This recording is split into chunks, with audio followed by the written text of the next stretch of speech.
Assalamualaikum dan selamat sejahtera. I hope that you're happy to see me in this video because obviously right now I can't see you due to this MCU. So imagine that we are in the class. Awak depan saya depan awak, and I'm going to teach you the same way I taught you in the class by emphasizing the important points for each chapter. But before that, I would like to ask a question. What are the important points for the previous chapter that we have done before?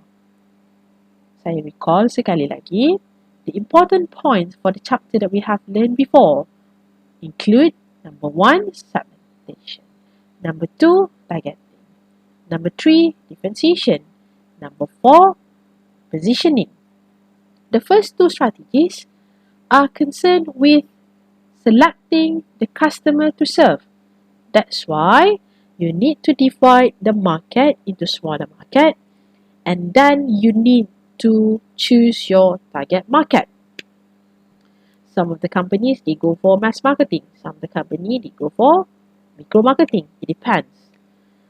The other two strategies are concerned with developing value proposition.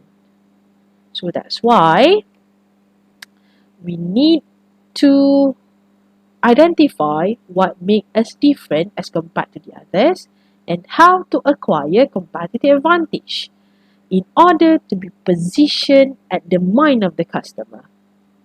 On the other hand, for this week, week 6, we are going to focus on products, services, brands, and each of the point relate to the other points that you need to understand in order for you to comprehend this particular chapter. So untuk product, we need to understand the definition of product. We need to understand the classification of the product. We need to understand the decision involved in selecting individual product, in selecting product line, in selecting product mix. Okay.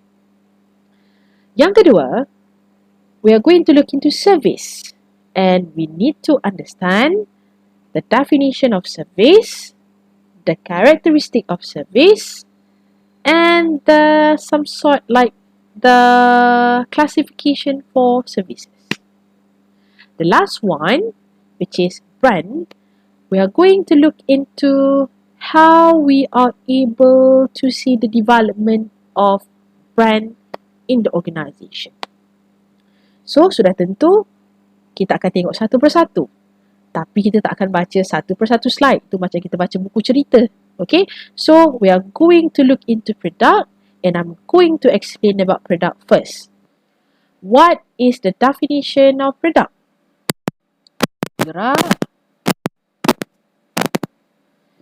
Anything that can be offered in a market for attention, acquisition, use, or consumption that might satisfy a need or want. You buy something because you want to satisfy your need or want.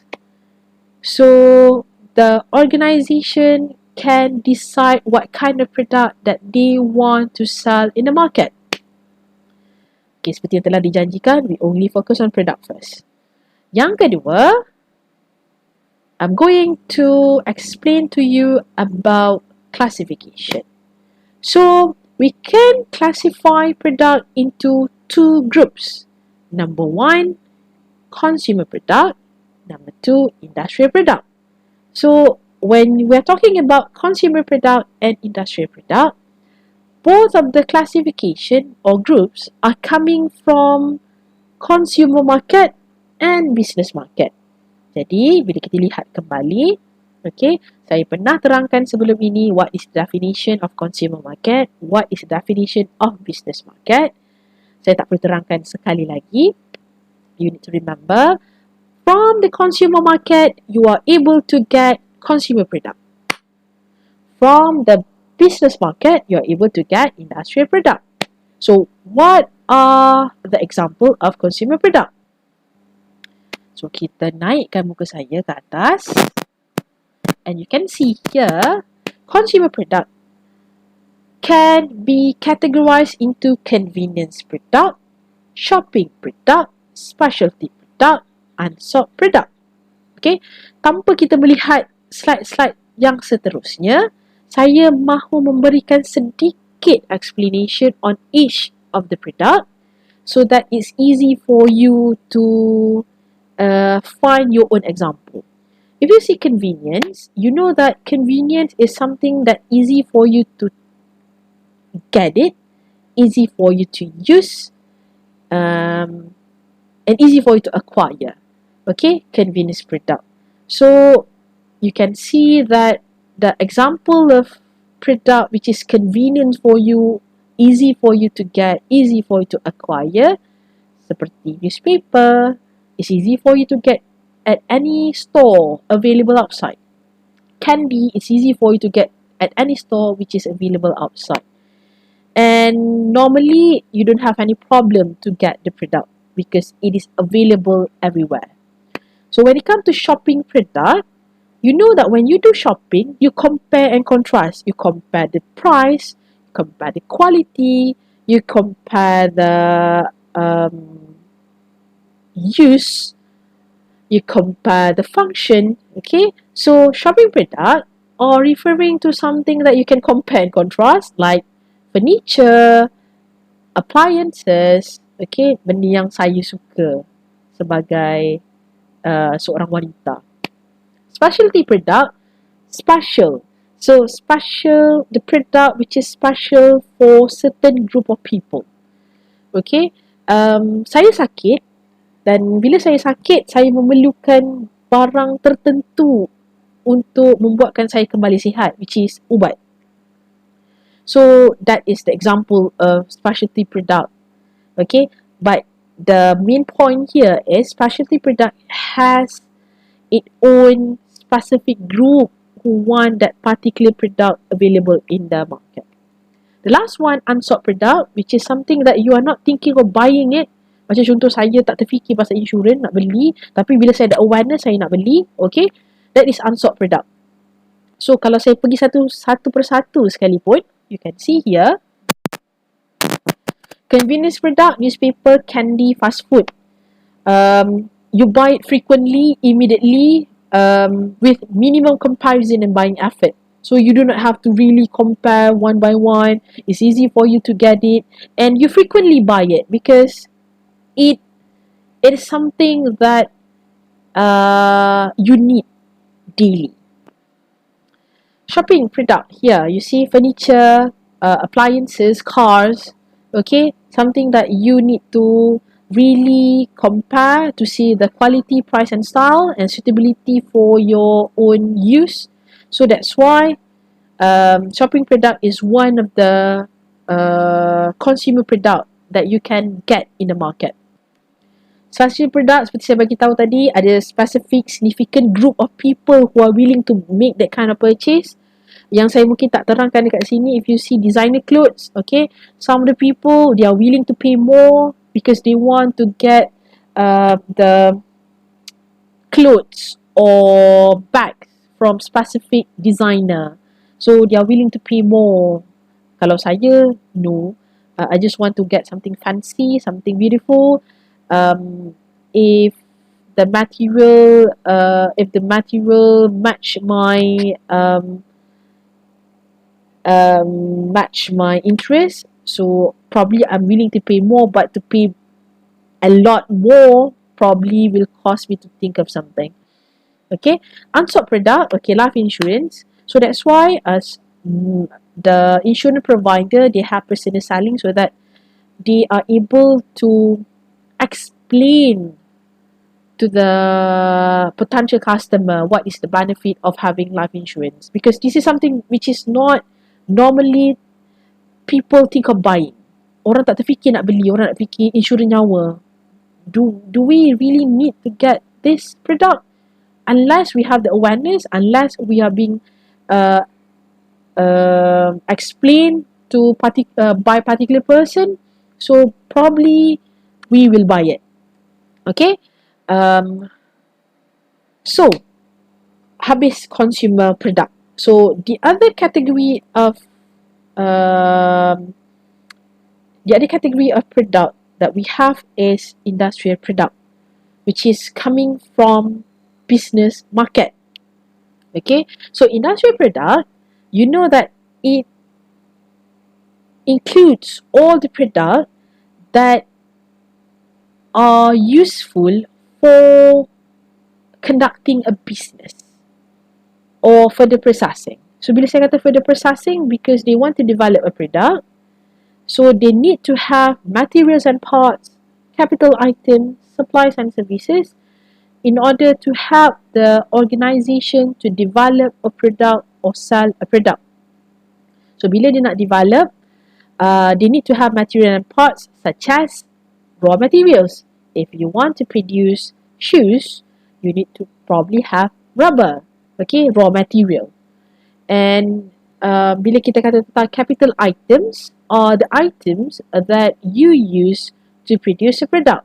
For example, machine. So if you want to produce something, you need to have machine. You need to have fixtures. You need to have all of those things that you think will help you to produce something. Supplies and services. You buy machine. Of course, you have the machine suppliers that will provide you the service for installation and everything. So the supplies are important because it helps you to develop a certain product. So when you have supplies and you have services from them, you are able to develop a product for the consumer market. So this is actually industrial product which can help you to develop a product for consumer market. Ni saya dah beritahu tadi dah, raw materials, materials and parts, and then you have industrial product that aid in the buyer's production or operation machine. Okay, supplies and services include operating supplies, repair, maintenance items, business services. Okay, jadi kita dah settle dah classification, kita dah settle dah definition. So the most important thing is you need to understand when you have company, your company is responsible to sell a product. So your company must first decide on what kind of product that they want to sell. So decision is very important. So kita pergi dekat decision. So the first decision that you need to do is to decide on individual product. Cuma this decision bukan setakat untuk produk saja, kita boleh juga gunakan untuk servis. Cuma macam saya beritahu tadi, I'm only focusing on product now, okay? But this one, you can always bear in mind that it also can be used to decide on the individual service that you want to sell. It starts with product attribute and it ends with product support service. So when it comes to product attributes, it relates or it consists of quality, features, style and design. So quality, everyone knows that we have to achieve certain quality in order for us to produce a quality product. So it can depends on the quality that have been decided by the organization. See here, you have total quality management, return on quality, quality level, performance quality, conformance quality. So these are all the quality standards that you have in the organization. What kind of standards that you want to have in order for you to decide on the particular individual product that you want to sell. So when it comes to features, okay, you need to understand that it is based on the value to the customer versus it costs the company. So customer, they have their own perception, they have their own expectation of what kind of product that they want to get.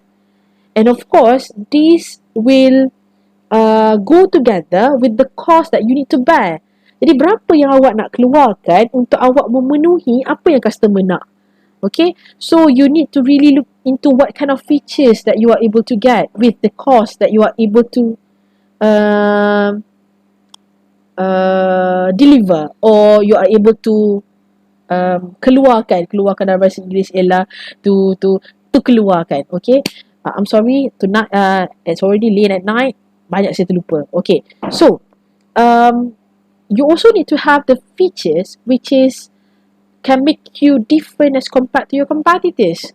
Okay, that's why many of the organization, they are thinking of having features with the high level of technology or the most advanced technology in the market so that it makes them different. Okay, bila kita kata pasal features juga, kita melihat kepada style and design. Saya selalu kata dengan student, style awak pakai hari ni Style apa? Style appearance. Your appearance. The product appearance. Obviously, product appearance. What kind of appearance that you want to show to your customer? And when it comes to design, is the usage of the product, the function of the product, as well as the look. So, these are the things that you need to consider, because when you already know what kind of features, what kind of style, what kind of design that you want to deliver to your customer, so it's easy for you to understand what is the individual product that you want to sell in the market. Sekali lagi, style ialah stylenya awak hari ni. Style, your appearance. Okay, product appearance. How do you want it to look like? What kind of usage or function that you want to deliver to your customer? Bila awak tengok sesuatu, and you can see that the look of the product and the function of the product both are crucial for the selection of individual product. Yang kedua, ni step yang kedua, okay, after you have think about the attributes of the product, you also need to think about brand. So when it comes to brand, okay, for example, you have your clothes. And your clothes boleh jadi daripada Padini, boleh jadi daripada anakku kalau awak bayi. Okay, so all of the names that I have mentioned is actually brand, because it relates, it shows, it leads to the organization who sells certain product. So it helps you to distinguish one product to another. So that's why brand is very important. And nanti bila dalam part yang ketiga, brand tadi, okay, you can see the development of brand, dan awak akan tengok cara bagaimana awak hendak memilih brand dengan lebih baik. Okay, so yang ketiga, betul tak yang ketiga? Packaging, okay. Packaging, yang keempat kita ada labeling. So packaging and labeling both are important because packaging is actually the container or wrapper of your product.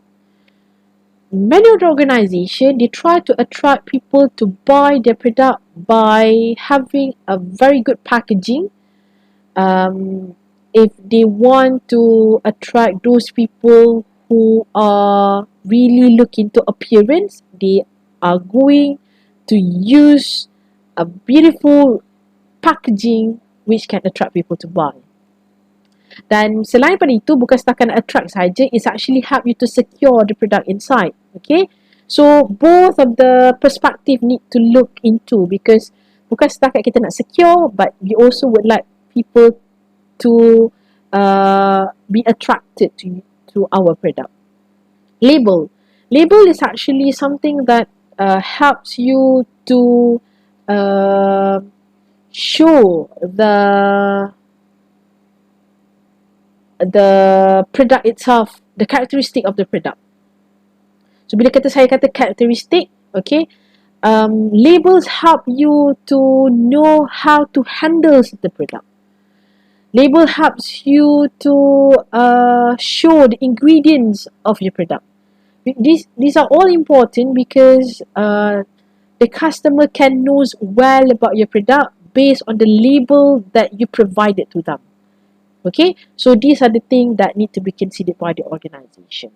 And the last one is support service, because support service help to augment the actual product. Bila saya kata augment, improve actual product.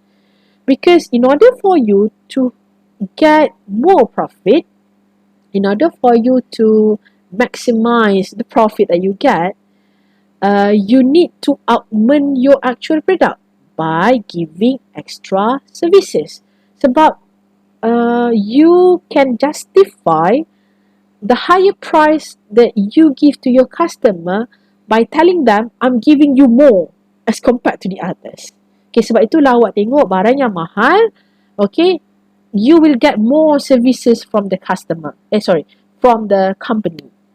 So this is one of the things that you also need to consider when you want to choose the individual product for the organization. Okay, decision yang pertama subtle. Okay, when you want to decide on individual product. Decision yang kedua ialah berkaitan dengan product line. Because you need to understand, before this, you are selecting individual product. But kita tidak boleh hidup seorang diri. Kita akan hidup berkumpulan. Okay, dalam company, they also have their own product line that they want to sell to the customer. So, you need to remember, product line adalah group of product that stay together. Okay, macam saya akan stay dalam satu group yang lebih kurang saya.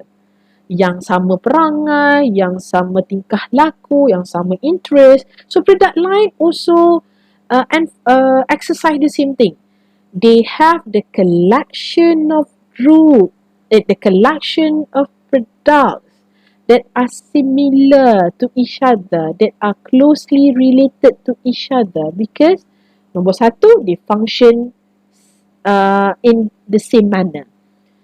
Jadi awak tengok product line yang kita ada, contoh ialah barang elektrik.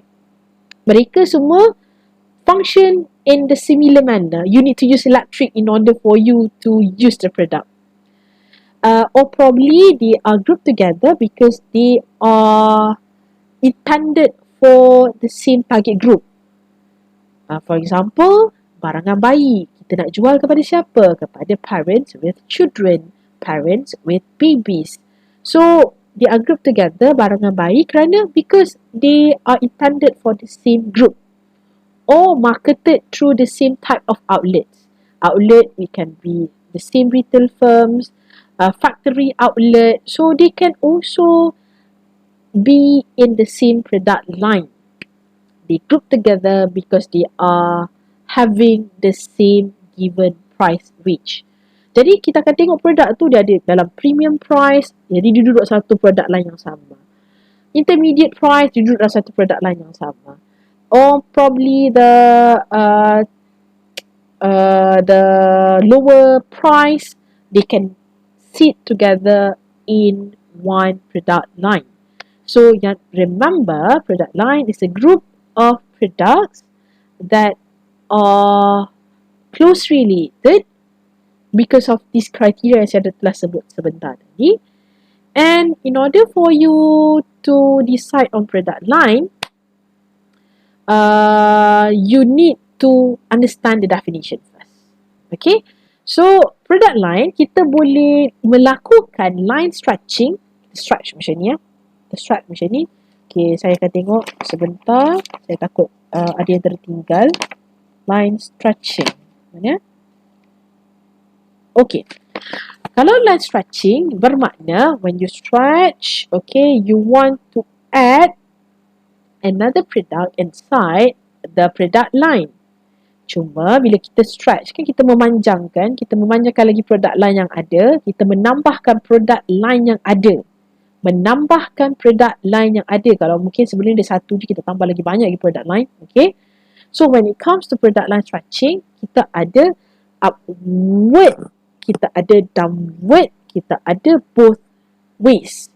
So when I'm talking about upwards, stretching yang ke atas tu, aduh penatnya macam tu, okay?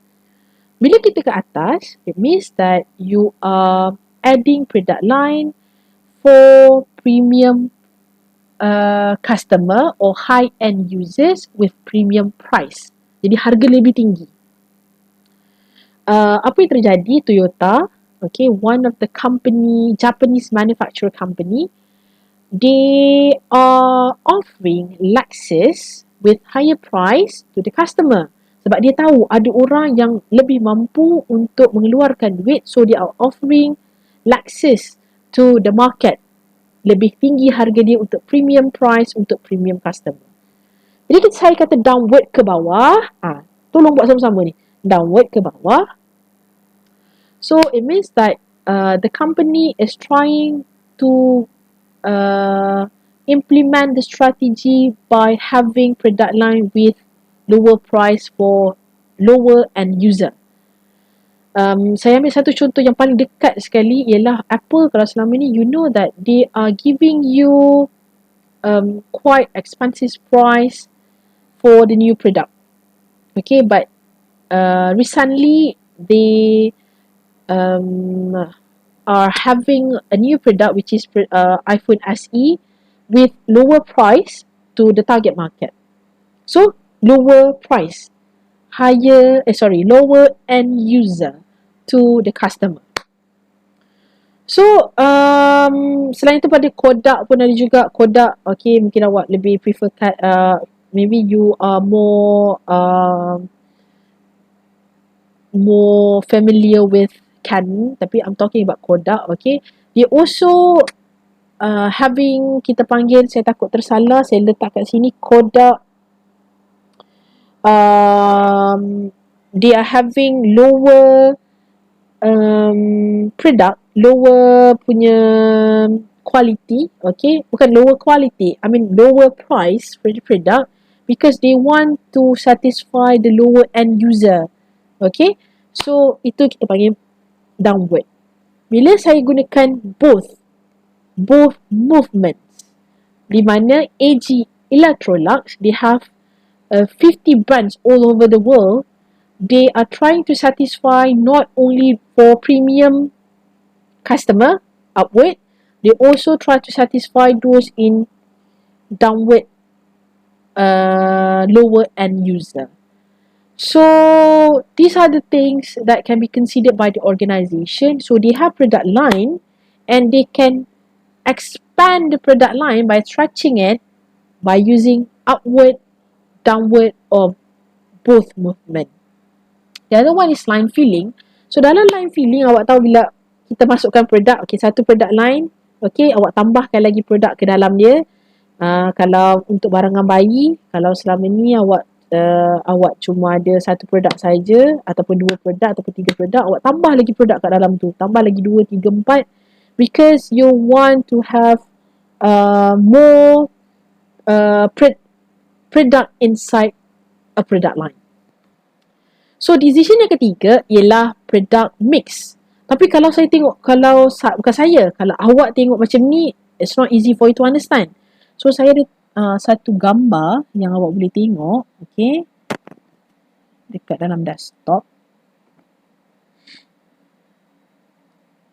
Sekarang pukul 12.40 pagi.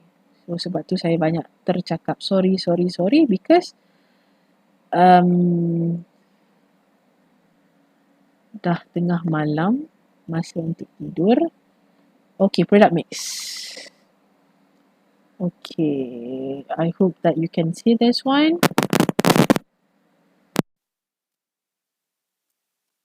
Comes to product width. Product width tu ialah berapa banyak produk lain yang awak ada dekat dalam syarikat. Ada 3 ke, ada 4 ke, ada 5 ke, ada 1 sekalipun, okay. Di mana satu syarikat dia boleh ada banyak produk lain. Dia boleh jual barangan elektrik, dia boleh jual barangan bayi, dia boleh jual barangan dapur. So there are many kind of product line that you can have in the organisation. Kalau awak adalah satu butik, awak boleh jual banyak produk lain juga. Awak mungkin boleh jual baju untuk lelaki, baju untuk perempuan, because it depends on you on how do you want to define your product line, okay. So product width ialah how many product lines that you have in the organisation. Bila kita bagi pada product length itu ialah, saya rasa tak perlu kot product line dulu, kita pergi pada product depth dululah.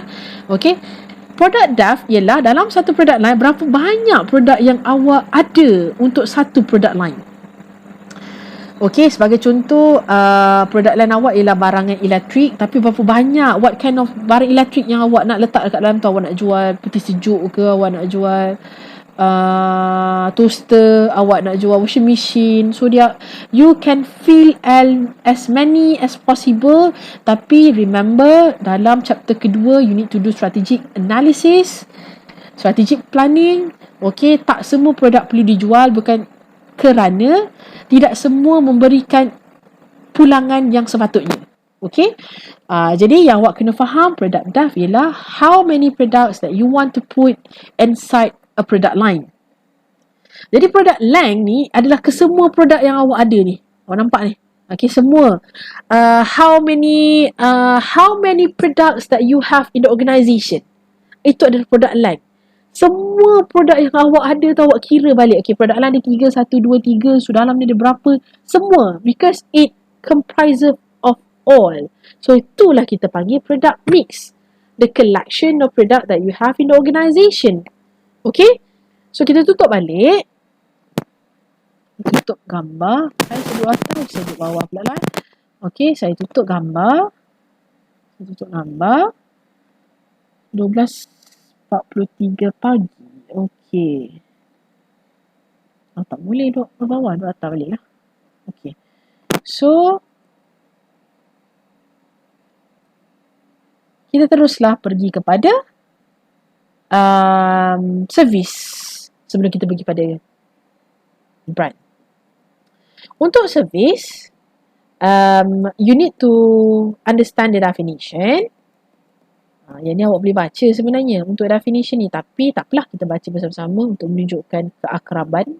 Okay, service is a product that consists of activities, benefits or satisfaction that is essentially intangible and does not result in the ownership of anything. Sebenarnya kalau awak tengok balik definition of service itu sendiri, ianya telah merujuk kepada characteristics of service. Okay, jadi instead of we are going to look into the definition really deep, we go to the characteristic of service itself. Mana karakteristik dia? Okay. Tadi dalam definition dia cakap pasal intangibility. Intangible. Something yang kita tak boleh rasa, kita tak boleh pegang, kita tak boleh dengar, okay, sebelum kita melakukan purchase. So boleh tak awak rasa badan awak diurut sebelum awak bayar orang tukar urut, sebelum urutan itu berlaku? Tak boleh. Okay, so services cannot be seen, tasted, felt, heard or smelled before purchase. So if you want to get something, if you want to get services from the hotel, you need to pay them first, and then you will get all the services daripada hotel. Nak naik kapal terbang, bayar dulu, boleh naik kapal terbang. Okay, inseparability. So apa yang kita tak boleh separate? Kita tak boleh separate servis dengan provider. Kerana servis awak tak boleh dapat kalau tak ada orang yang melakukan servis. Awak tak boleh rasa diurut kalau tak ada orang yang mengurut. Daripada mana datang urutan tu? Tiba-tiba je awak rasa macam badan awak diurut. So faham lah. Okay. So yang ketiga, variability. So quality of services depends on the provider. Jadi because it is something which is depends on the provider, because the provider is the one who provide the services. So sometimes it can be there can be inconsistency in the services that you get, because it is depending on who provides them, when it is provided, where it is provided, and how it is provided. Sebab you know that there are possibilities for inconsistency happen because it is being provided by the provider. Kalau awak buat produk, syarikat membuat produk dan mereka menggunakan khidmat factory untuk menghasilkan produk, it will be consistent because it is used by or it is produced by the company, by the factory. Dia buat semua lebih kurang sama. tak ada masalah. Tapi kalau ada provider untuk servis, ianya mungkin sedikit ada inconsistency di situ. Tetapi ada caranya untuk kita minimize the inconsistency. Yang itu kita tak perlu belajar sekarang, okay? Sebab ia tidak termasuk di dalam syllabus. Okay, perishability, service cannot be stored for later sale or use. Ini adalah bermaksud apabila awak membayar untuk sesuatu servis, awak tidak boleh simpan servis tu dan guna untuk kemudian hari. Okey, sebagai contoh saya ada beritahu sebelum ni, awak menggunakan perkhidmatan hotel, awak dah bayar, selepas tu bila awak check out, satu, tak ada awak tidak boleh menyimpan servis yang awak dapat daripada hotel unless awak kena buat purchase yang baru. Unless awak check in sekali lagi. Because dia tidak boleh disimpan. Servis tidak boleh disimpan kerana ianya adalah diberikan oleh provider kepada pengguna pada waktu yang telah ditetapkan. Okay, so these are all the characteristic of services which make it different as compared to product. Jadi yang seterusnya, saya pernah bagi tahu dalam service kita ada definition, kita ada characteristic and some sort like classification for services. Kita ada service profit chain, internal marketing, interactive marketing. Just to tell you that these are the strategies that can be used by the service firm in order to make sure that they will become more better in providing the service to the customer. Okay, so that's why they are trying to look into the employees themselves, how they are able to upgrade the employees that they have, because you know the employees are the one who provide the service. So you need to upgrade your employees to give the best services to the customer. And they try to upgrade the process that happen between provider and customer. Jadi dia upgrade tu semua. So it helps to make sure that service firm is different as compared to the other service firm provider.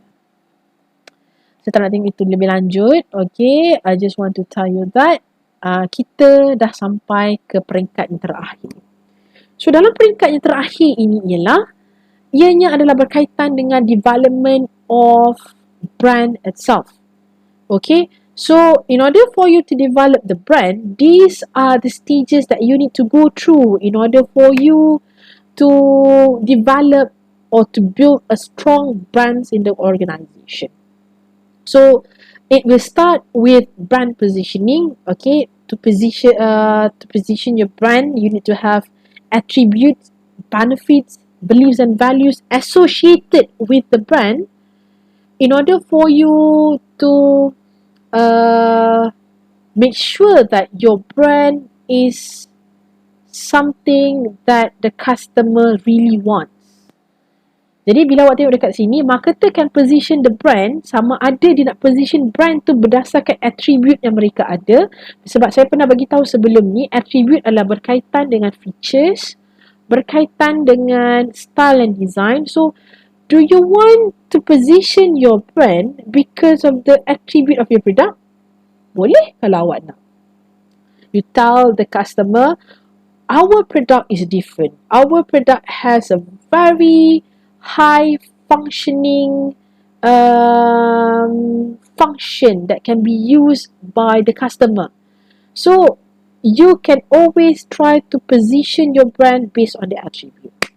Which is, kita ada features, style and design. Style kita berbeza, outlook kita berbeza, function kita berbeza. So, you can always try to position your brand based on the attribute. Benefit. Some of the product, they try to give the benefit, they try to demonstrate that they have different benefit as compared to the others. Okay, macam saya pernah bagi tahu dalam chapter sebelum ni pasal ubat gigi. Ada ubat gigi sebab untuk putihkan gigi. Ada ubat gigi sebab untuk they want to protect your teeth because you have sensitive teeth. Okay, apa produk ubat gigi yang awak selalu dengar dekat TV berkaitan dengan gigi sensitif? Sensodyne. So, they are able to deliver the benefit to the audience sampaikan saya kalau ingat je gigi sensitif saya sedai. Gigi sensitif saya sedai. So these are the things that need to be developed by the organisation. Ini yang company susah nak dapat atau susah nak develop because they do not know on how they are able to position their brand according to what the customer wants. So yang ketiga, kita ada beliefs and values. So these are the things yang saya selalu juga cerita dalam kelas. Okay, when you think of Nike, you remember power, value yang dia cuba bawa. So sebab tu kalau awak tengok dekat dalam dia punya Instagram, Facebook or any social media platform that they have, they try to show that if you wear Nike, you are powerful. You can do anything that you want. So sebab itulah kalau awak tengok who are the ambassador of Nike, all the top athlete in this world. Okay, because to show that you wear their products, you have the power. So itu value dia cuba nak bawa. Okay, so if you want to position your brand based on beliefs and values, it's also one of the things that you can consider. Habis brand positioning. Cuma, okay, when it comes to brand positioning, it depends on how do you want to position your product, whether it based on the attribute, whether it based on the benefits, or it based on the beliefs and values. Personally, I really love to see the organization who is able to position the brand based on the values, because the values is one of the most important thing that you need to instill, you need to cultivate inside the heart of your consumer. So yang kedua, dalam kita punya development of brand management, you need to select the brand name. Okay, so when you want to select the brand name, you need to make sure that it is something which is easy to pronounce and recognize and remember. Jangan guna brand name yang memberikan maksud yang tidak baik atau maksud yang tidak mampu untuk customer ingat untuk satu tempoh masa yang lama. Mungkin the way they have to pronounce it is quite different. Sometimes if you suggest or if you have brands yang susah nak pronounce, people will remember. Tapi sometimes when it's really hard to pronounce, it's really hard for the customer to remember as well. Okay, jadi kita kena pastikan ianya something yang berbeza, something yang orang boleh ingat, something yang reflects benefits and qualities. So you also need to ensure that the brand that you have does not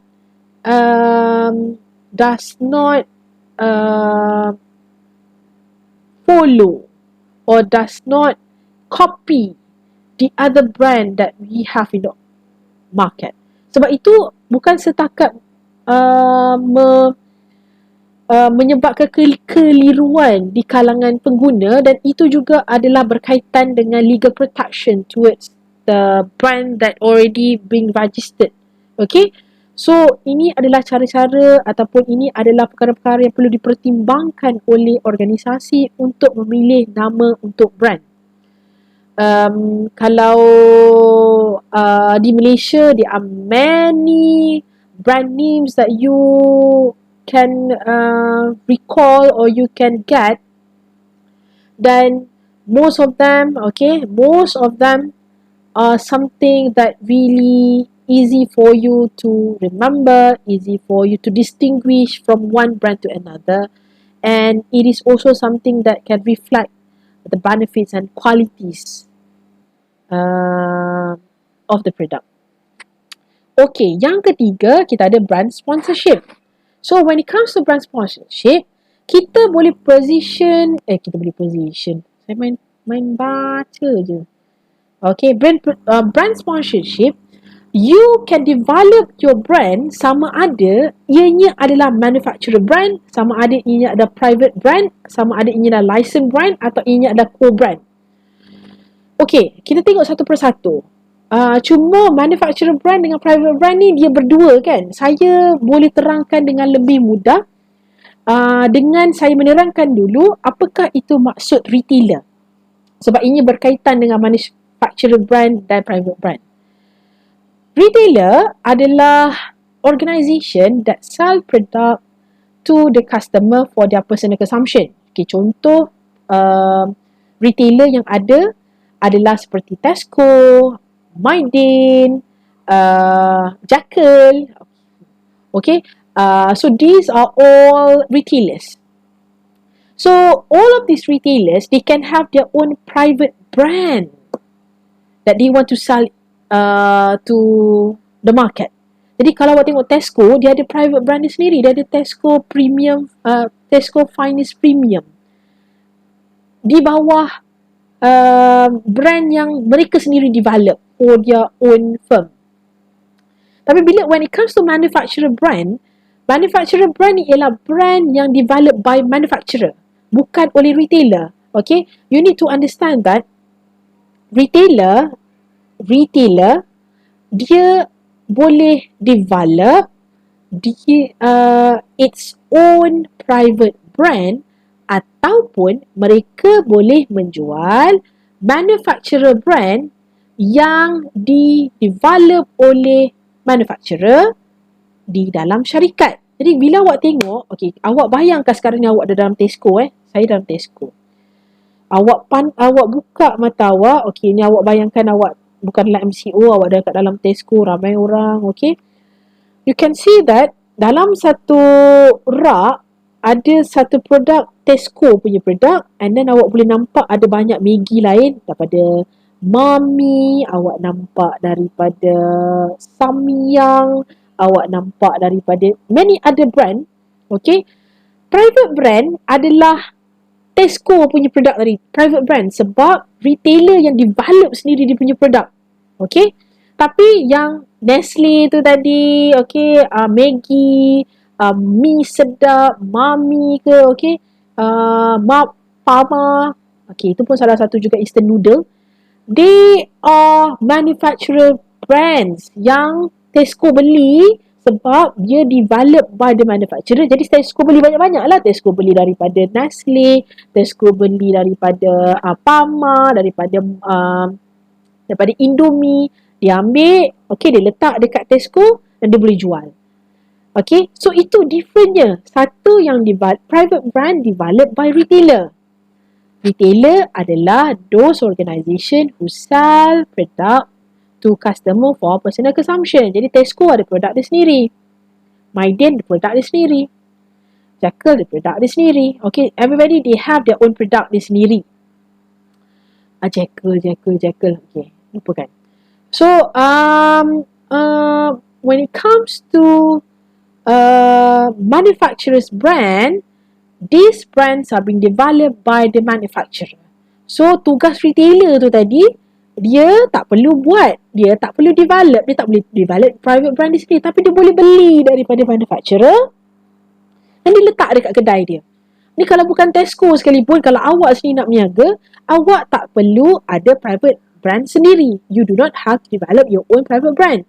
You can always buy from the manufacturers. So it called manufacturer's brand, atau kita boleh panggil dia sebagai national brand. Lupa, saya patut pandang sini. Saya terpandang muka saya sendiri. Saya pandang kamera sepatutnya. Okay. So, license brand ialah Star Wars. Okay. Star Wars adalah movie. Okay. Fictional characters. Jadi, toys, bila dia nak, awak tahu toys kan? Okay. When they want to sell to the kids, they can have license from Star Wars in order to use the Star Wars characters into their toys that they want to sell to the customer. So itu kita panggil license. License boleh diberikan oleh Disney. Disney bagi license kepada McDonald untuk dia keluarkan barang-barang berkaitan dengan Disney punya karakter. Jadi orang pun belilah, because it relates to Disney punya characters because we love Disney characters. Okay, so McDonald dia menggunakan license daripada Disney untuk develop their own toys. Okay, co-brand. Okay, you see that Nestle lagi. Nescafe. Okay, you know that Nescafe is the coffee. They can co-brand with another machine coffee maker to have another brand. Jadi kita boleh do some sort like partnership between one brand to another in order to have co-brand. I think this is the last one. Brand development. Sorry. So for brand development strategies that can be used by the organization, line extension, brand extension, multi-brand, new brands. Semuanya adalah bergantung kepada perkataan product name and product category. So kita tengok satu persatu. Product, category, brand name, tapi untuk line extension. So line extension, remember, we extend the same brand name. Masih kita nak extend ni menggunakan brand name yang sama dan produk kategori juga masih sama. Jadi dia sama, produk sama, dia punya brand name tu sama. Cuma apa yang dia extend ialah probably they can have new packaging, they can have new flavor, they can have new attributes. Okay, tadi kita dah belajar attribute kan. Okay, for example, Coca-Cola, Diet Coke. Dia masih lagi brand yang sama. Okay, masih lagi produk kategori yang sama, soda drinks, minuman bergas. Tapi disebabkan flavor je berbeza, Diet Coke untuk tak ada kalori. I like that kind of drink, tak ada kalori. So itu adalah line extension. Coca-Cola ada Diet Coke, ada Diet tapi dekat Malaysia dia tak panggil Diet Coke. Kenapa dia tak panggil Diet Coke? Sebab orang Malaysia dia tak boleh dengar sikit perkataan diet. Okay, dekat sini kita panggil Coke Light. Okay, so that is line extension. So when it comes to brand extension, okay, di sini kita extend apa? Awak nampak dekat sini brand masih sama. Apa yang kita extend? Produk kategori yang berbeza. Bila kita guna produk kategori yang berbeza, saya ambil satu contoh, Dove. Dove, dia bukan setakat ada sabun, dia juga ada untuk pelembap tangan, pelembap muka, dia juga ada untuk rambut. Masih menggunakan nama yang sama, but they extend by having new product category. Produk kategori yang baru. Bukan setakat untuk pencuci badan, bukan setakat untuk muka, dia juga ada untuk rambut. So different product category. Example, Dove. New brand. Kita pergi new brand dulu Okay, new brand bermaksud kita ada brand baru, kita juga ada kategori produk yang baru. So, bila saya cakap tentang new brand, Nestle, dia bukan setakat Nestle saja, dia juga ada Nescafe, ada L'Oreal, ada many other brands that they have, which is mereka adalah berbeza nama brand dan mereka juga berbeza produk kategori. Jadi sebab itulah kadang-kadang orang agak pening kan. Maggi tu sebenarnya daripada mana? Okay, Nestle. So, di Malaysia kita ada Maggi. So, they have different name and they have different product category. Itu new brand.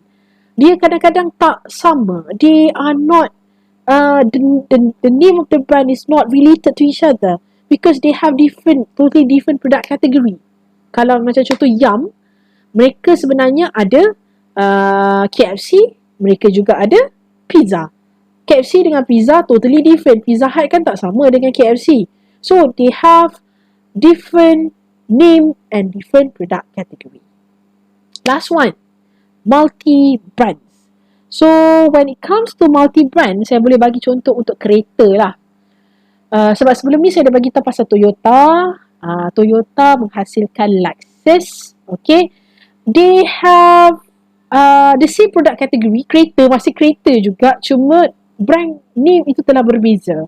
Kenapa Toyota keluarkan Lexus? Because they want to, tadi kita relate kepada product stretching outward kan, premium customer. Okay, they still have the same product category kereta. Okay, but they have different name for Lexus because they want to satisfy different target customer. Okay, so they would like to have different name. So multi-brand lah itu kita panggil.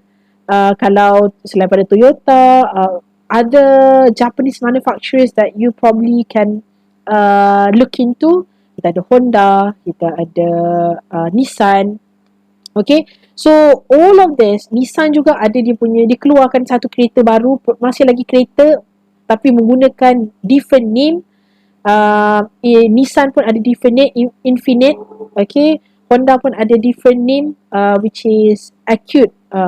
That's what that one. I need to saya takut tersalah. Okay, saya kena recall balik. Okay, so bila awak tengok balik, bila awak summarize balik, this chapter is only about product, service as well as brand. Cuma each of the point will have more points that you need to remember, and you need to understand so that it's easy for you to do well for your final examination.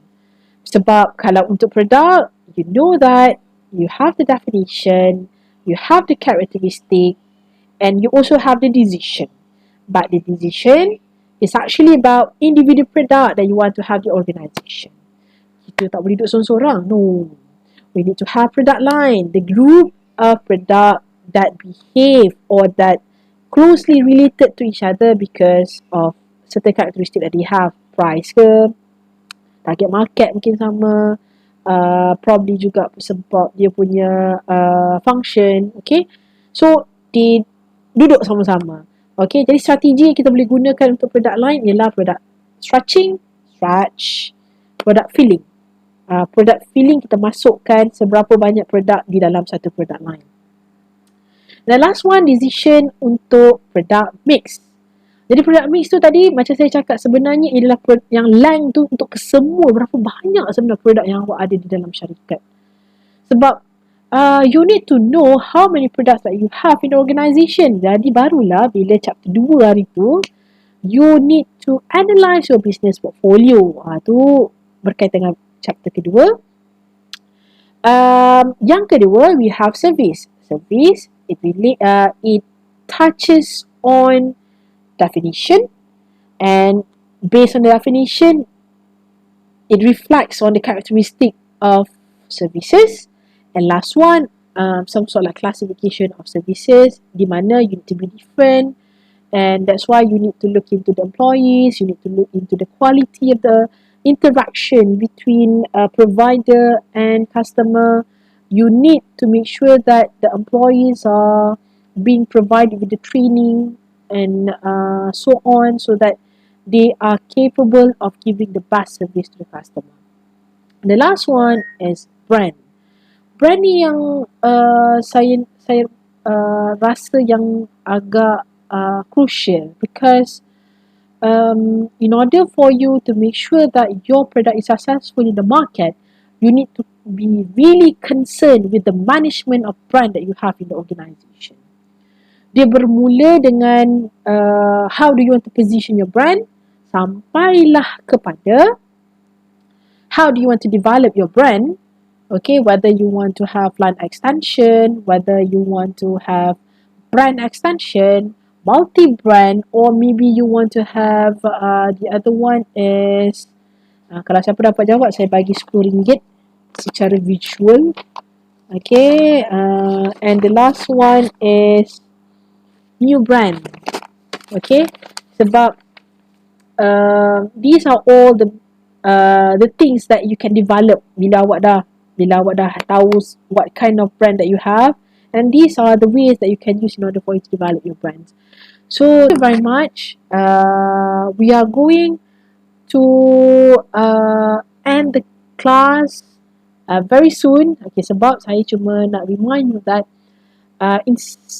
selain daripada based on my lecture, you can also try to look into several sources in the websites or internet relating to brands, relating to services, relating to products, especially the example of companies, because it helps you to understand more on this sector. Thank you very much, and I hope that you have a great day. See you soon. Bye.